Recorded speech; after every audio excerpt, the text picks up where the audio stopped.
want to apologize for the statement I'm about to make because it's going to sound so smug. I want to thank everybody for coming out on a Thursday night, a weeknight, because I don't have to wake up tomorrow. I'm a teacher, and we're on winter break, and it's pretty awesome. Yeah. And I remember going into winter break last Friday, one of my colleagues asked me, like, man, what's the first thing you're going to do? Because it's been a long fall. What's the first thing that you're going to do on winter break? And I was like, I don't really know. But now I do. First thing I did was wake up Saturday morning to watch YouTube videos of mice infected with toxoplasmosis as they ran up to cats. And I had to search a little bit, so I actually had to work for it. It's not like it just popped up. And I was just watching them and giggling. It's like, stupid mouse. As it just kept going up to the cat, like, I can't help it. It's a parasite in my brain, and I know you want to eat me, but it's what I do. And my wife came down and kind of was like, what are you doing? And I don't know. And really what I think I was doing is thinking about this statistic that's been bothering me for a long time. In the teaching profession, there's a statistic that you should all know about, which is that 50% of all educators leave the profession before their first 5 years. Which means we kind of have a crisis going on in education. And I worry about that because I've been doing it for a lot longer than 5 years, and I'm sort of looking at the new crop to take over, and they keep leaving. So I'm worried about that. And yet I understand why it's happening. Ours is a punishing job. If you are friends with teachers, you probably know that because we like to talk about how punishing it is. If you're not friends with them, you could probably turn to the person next to you. I bet they're a teacher tonight. And you could just ask them, like, is it bad? Oh yeah, it's bad. We like to talk about it a lot. It's punishing. It's a lot of work. We're taking care of your kids. And yet we go back to it. And I'm constantly asking myself, why is it we do that? And there's some things that are easy. I know some of the reasons we go back to it. There's the good stuff. The stuff that's sweet in a way that you can't explain and that couldn't happen anywhere else. Like earlier this year, I get to work with 2 boys. They're brothers, identical twin brothers. And I've been struggling with them. They're interesting kids, but they're coming along. And one day they weren't in class, and when they came back the next day, I asked where they were, and they said, oh, we got suspended. And I asked them why, and they said, I don't want to talk about it. So I talked to our security guard, and she just started cracking up right off the bat. I said, well, what happened to them? She's like, oh, they got in a fight, and started laughing again. Well, what was the fight? There was a lot of pushing and shoving. I said, no, what caused it? And she's like, well, one of them called the other ugly. I'm like, okay, I'm going to work on healing that.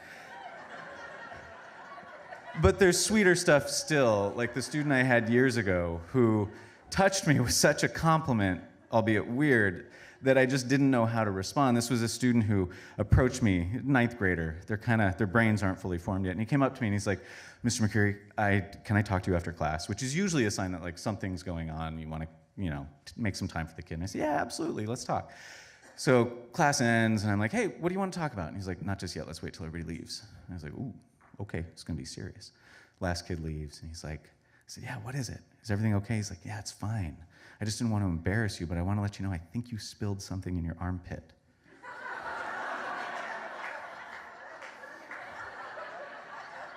And actually, I think both of them. And weird as that is, because I don't know what's going on in that kid's brain, what's really behind it is this very touching sentiment of like, you are such an important person to me. I wanted to let you down easy. I let him down easy too. And then there's the even more touching ones, like earlier this year when I had a student who, out of the blue, stayed after class and came out to me as trans and said, I just wanted you to know, because you did something early on that admittedly I've stolen from colleagues who are better than me. He said, you asked us to let you know what pronouns we prefer. And I haven't come out to anybody yet, but I wanted you to know that that simple question let me feel safe enough to let you know about that. And yeah, thanks. And I'm working on telling my dad, who I don't think is gonna like it. I said, okay, well, good luck, and let me know what I can do to help. That's the stuff that keeps us coming back that's easy to identify, because who wouldn't go back to that? But then there's the punishing stuff that we can't explain, like that mouse running up to the cat. Last year I had a kid. We had a kid.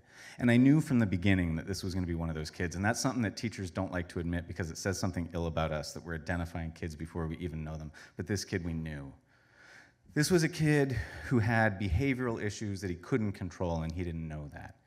He'd throw something across the room, and when called on it, he'd look at me and kind of tense up and say, "I didn't do anything. Why are you picking on me?" And the class is like, "Dude, we all just saw that. What color is the sky in your world?" He had anger in him like nothing I'd ever seen, and I struggled with this kid. At first, it was just the behavioral things like throwing things, being inappropriate with other students, and I thought I could deal with it. But then, as a teacher of social studies, we deal with a lot of controversial issues. We were talking about immigration, and when I said something, I think I just said the word immigration, and he shouts out, "Build a wall!" And I thought, God damn it. Because what he doesn't know is that I've got kids in there who I know are dreamers. I've got kids in there who I know are undocumented. They're on the other side of that wall that he's suggesting we build.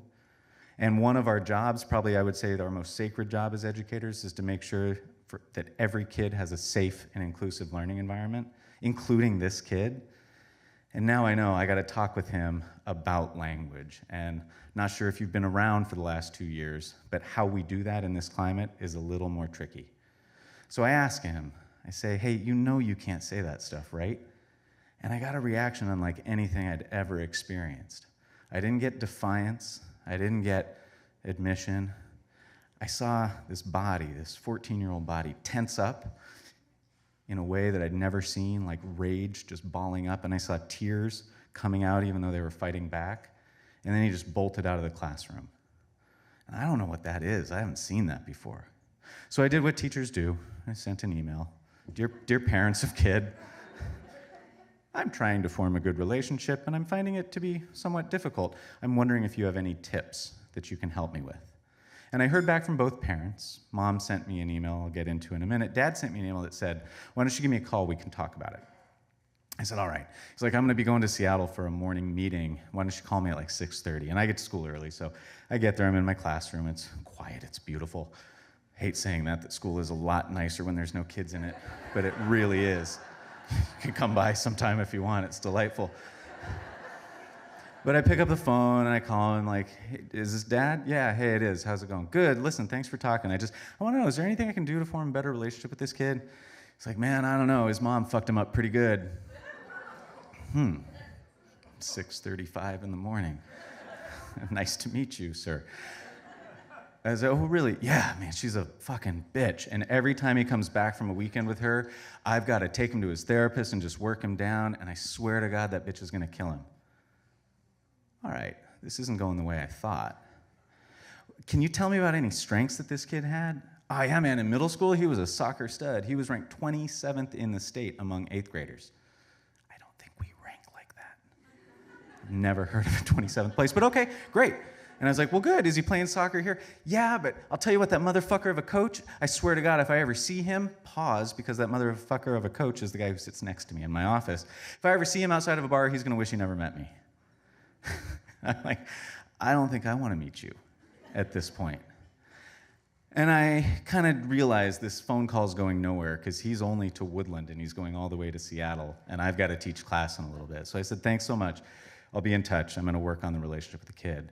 I hear back from Mom this email that I got, and when I read it, there was an attachment with it. The attachment was an article from Psychology Today about something called parental alienation syndrome. I'd never heard of it, but apparently it's where one parent alienates the other, vilifies the other parent in the eyes of the kid so that the kid doesn't want to go there. I don't think it's going to be too hard to figure out which parent was doing what in that scenario.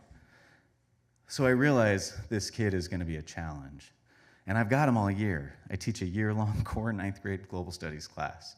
We're stuck together, for better or worse. And I keep trying to form good relationships with him. I try to remind him that when we're doing our research project, InfoWars probably isn't the source you want to use. It's a little bit better than Wikipedia, but not much. And he tells me that he can use it because if I tell him he can't, it's just that my political views are getting in the way of his. And he says, my dad says that's the case too. And I think, oh shit, this isn't going to go well. Long story short, by the end of the year, Dad was emailing me telling me that his son's B was a direct result of my political views getting in the way of his son's achievement. What I wanted to tell him was, no, it's your son's inability to write a 2-page essay that has more than 1 paragraph that's getting in the way of his achievement. It's his inability to recognize multiple perspectives rather than just one. But it doesn't matter what you say when your email says at the end of it, Pat McCreery, preferred pronouns he, his, him. That's all Dad sees. And he says, you tell me that's not political. So the year ended with what I heard was a threatened lawsuit. My year ended with an email that said, thank you, Father, I think our conversation is done. And I went into the summer with, to be honest, my family tired of hearing about this kid. Over the course of the year, the kid kind of became a fifth member of our family with the number of times I brought him up at dinner. My daughter felt like he was her best friend. She really wanted to take care of him, though she'd never met him. My son, I think, just wanted him to lay off his dad. And my wife was certainly tired of hearing about this kid. So the great thing about teaching is every fall you get to start a new year. You kind of get to say goodbye to the kids of the past, which is sad for some of them, obviously not sad for others. And this year, I'm really lucky. I get to teach this class called Diversity and Social Justice, which is where kids basically get to talk about the things that are going on over the last 2 years that nobody can explain in an attempt to make sense of them. And one of my kids comes to class after missing a few, and I asked, is everything okay? What happened? I got suspended. What for? There was some twerp in the cafeteria mouthing off, and so I punched him. I was like, man, you can't do that. He's like, yeah, but you should have heard what he said. Well, what did he say? He asked me why it is that I'm not eating fried chicken and watermelon. Yeah, the kid's black. And I kind of thought, teachers aren't supposed to say this. Good job. So I go, wanting to be an advocate for this kid, I go to our office and talk to the principal. I'm like, hey, can you tell me what happened? I heard this kid got suspended. It sounded like he did the wrong thing. He punched a kid, but he did it for the right reasons. And the principal tells me, yeah, it's the kid from last year. Seriously? It's gotten worse. He's not just citing InfoWars. He's actually using words against students. He's becoming that kid. And the principal says to me, he's like, you worked with him, right? I say, yeah. You willing to work with him again? And here's the thing. He's a 15-year-old twerp. That's exactly what he's supposed to be. His brain's not done yet. He doesn't have to be that person just yet. He doesn't have to be his dad. And so, just like that mouse running up to the cat, yeah, let me talk to him. Because it's been more than 5 years, so I can't quit. I might as well do it. I'm in for it. Thank you.